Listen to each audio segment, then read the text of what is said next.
In this video, we're going to talk about the 3 ways that closing costs can be paid for. There are 3 different ways that closing costs can be paid in a transaction. They can either be paid in cash, they can be paid by the seller, or they can be paid as a lender credit. So let's take a hypothetical example of a $500,000 purchase price with 10% down. And let's say the total closing costs add up to $10,000. The most common way to pay for your closing costs would be to add it to the down payment. So in this case, you would have a $50,000 down payment plus your $10,000 in closing costs. Therefore, the cash to close on your transaction would be $60,000. Let's say there was a scenario where you were looking to come into the transaction with less cash out of pocket. There are 2 ways that you can accomplish this without having to come in with the full down payment and the closing costs. The first would be something called a seller credit.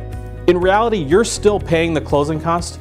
What would happen is you would just pay it in the form of a higher purchase price. In this case, you would offer $510,000 for the purchase price of the home. The seller would give you a credit of $10,000 to cover your closing costs, netting the seller a $500,000 net price.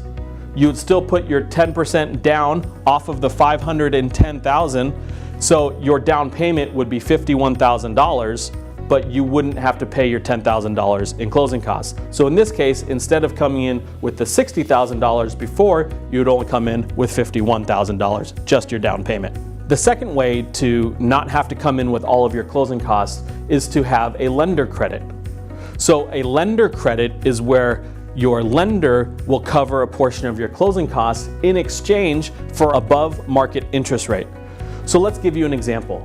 Let's say the current going interest rate based upon your down payment and your credit is 4.5%. At 4.5%, you would have no credit from the lender. However, if you bumped up your rate to an above market interest rate, let's say 5%, in this case, 5% would generate a 2% lender credit. And now what's that 2% off of? It's 2% of your loan amount.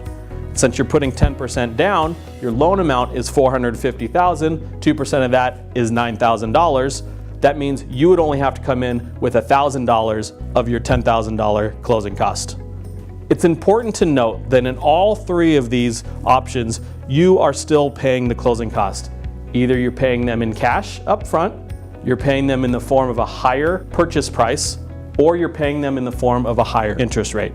Also, note that you don't have to do one of these options only. You can actually mix and match all 3, and it's very common.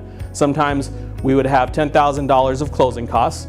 Maybe the seller will give you a credit for $3,000, you get a lender credit for $2,000, and you come in with the remaining $5,000. So you can mix and match these to match exactly how much you want to come in with. We're really doing a balancing act between how much your monthly payment is versus how much cash you're coming into at closing. The more cash you come in with at closing, the lower your monthly payment is because your rate and your purchase price will be lower.